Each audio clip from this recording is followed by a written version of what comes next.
Hundreds of elated Dagbon residents today thronged the Tamale airport to welcome President Akufo-Addo, who is on his way to Yendi for the coronation of Ya Naa Mahama II.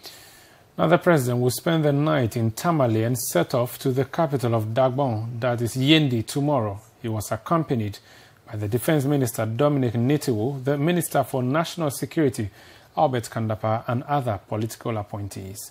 Meanwhile, ahead of tomorrow's historic coronation of the new king, the northern regional town of Yendi is full of activities in preparation towards the event. Now, aside President Akufo-Addo and other dignitaries, which include the President of the National House of Chiefs, Dagbon and the three eminent chiefs who preside over the peace deal, will grace the occasion. Our northern regional correspondent Martin Amidu is on the grounds and brings us details.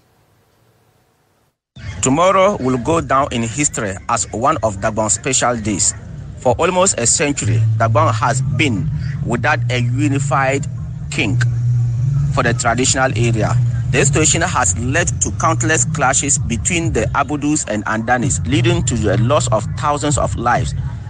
Thousands of people from all walks of life will tomorrow troop to Yendi, the traditional capital of Dagbon, to witness the event, which signifies the beginning of lasting peace in Dagbon. Now, the Member of Parliament for Boku Central, Ayariga, says he will challenge a court order directed at telecom giant MTN Ghana to make available his phone records to the Special Prosecutor Martin Amidu. An Accra Circuit Court had ordered the Managing Director of MTN to produce phone records of Ayariga and an officer of the Ghana Revenue Authority to the Special Prosecutor. Now, the court gave the order at the request of Martin Amidu.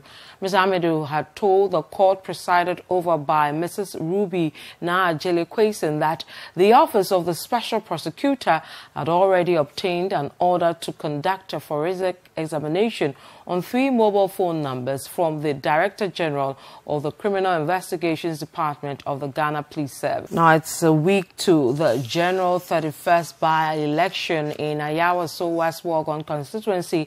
The stakes are high in the race for a replacement for the late Emmanuel Tremantin Ejaku. Interestingly, abandoned or forgotten infrastructural projects are currently being attended to, with some even completed. Now, the opposition parties are questioning the sudden interest in undertaking projects and fixing problems that have been left unattended for many years. They are accusing the incumbent New Patriotic Party of rolling out quick fix projects to garner votes. But is that the case? Now, Pearl Akanyofori finds out. Signs of an election around the corner. But this one is a by-election, triggered by the death of this man, Emmanuel Ejaku, who until his demise occupied the seat since 2013. 4 candidates are in this race. The NPP's Lydia Sairam Al-Hassan, partner of the late legislator. The Progressive People's Party's William Dotbo, the NDC's Delali Kwesi Brimpong, and the Liberal Party of Ghana's Clement Bwedi. The Ayawaso West Wuogon constituency covers prominent areas like Abelemkpe, Jowlu, East Legon, Baulishi, among others. Just like every constituency, Ayawaso West Wuogon has its own challenges. Bad roads and a lack of street lights in some areas are just a few of them. But within the past few weeks, areas that hitherto had bad roads and no street light have seen a facelift. This was the state of the road in front of the Jowlu Special School months back. It was a worry to residents and drivers who plied at that road. But now contractors have moved to site, working to fix the road. Now, the absence of classrooms at Demesua Methodist Primary School in the Sunyani West District of the Bonoafo region is affecting academic work, and lessons are now held in a nearby Methodist church. City News' Michael Sapongfum has more. The Demesua Methodist Primary School, established years ago, has no classrooms. This has become a major headache for the school over the years. Classes are currently held in the Dumesia Ebenezer Methodist Church. There are 5 classes in the church premises, a situation that causes distraction because the noise from the classes affect each other.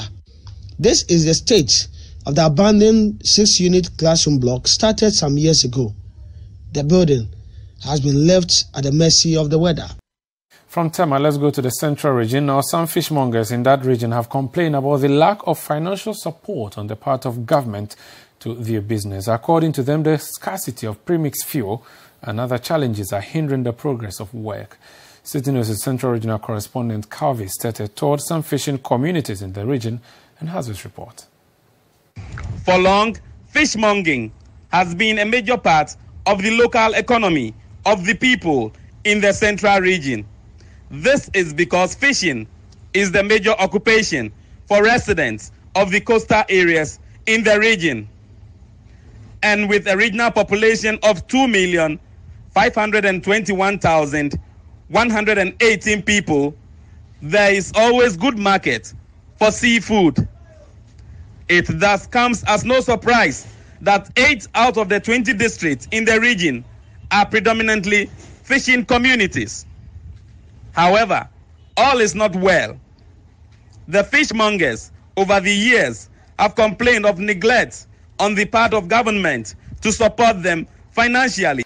We move on to some other stories. And patrons of the foremost referral hospital in the country, that's the Korle Bu Teaching Hospital, might no longer have to worry about getting wrong test results, a situation the hospital constantly struggles with due to its inability to conduct certain tests internally.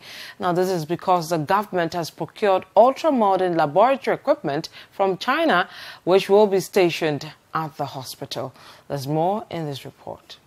For years, patients who were admitted at the Korle Bu Teaching Hospital were often referred to other facilities to have their lab tests, as the hospital did not have the necessary equipment for such tests. This sometimes resulted in inaccurate, unreliable test results and eventually wrong diagnosis, putting the lives of patients at risk.